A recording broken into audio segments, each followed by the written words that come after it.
Would you like to save a lot of money in your BigQuery project? Then let me show you how clustering works.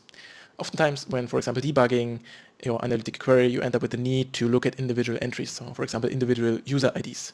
And we are all analytic people and we like to aggregate and sum things up, but on these occasions we become basically an OLTP system that has to look at a specific user ID and a different user ID and another user ID and so on and so on.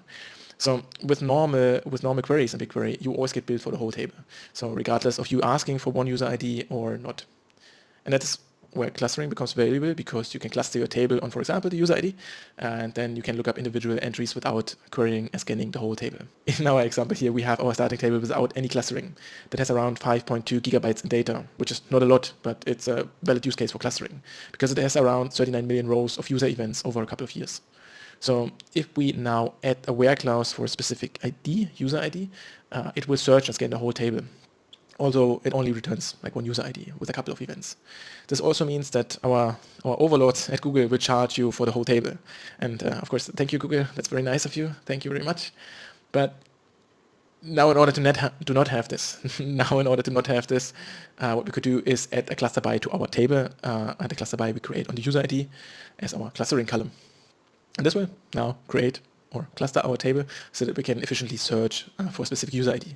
And then Google will only charge us for the specific cluster that has been searched for. It's important to say that the query planner will not detect the clustering key. So meaning that in the estimate of Google's query planner, you will see still that it's like 5.2 gigabytes of data that's getting charged. However, if we execute the query and look for what's actually built, it's around 250 megabytes. And that's already much better by a lot. And of course, another solution would be to partition your table, but this is meant for large tables and comes with a lot of restrictions.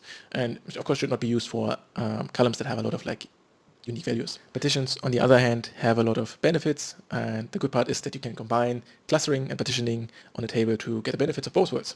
If you'd like to learn more advanced BigQuery topics that will help you in your professional career, check out the playlist that I have here about BigQuery, advanced BigQuery topics, and if you like to get more senior business intelligence content, feel free to tap the subscribe button.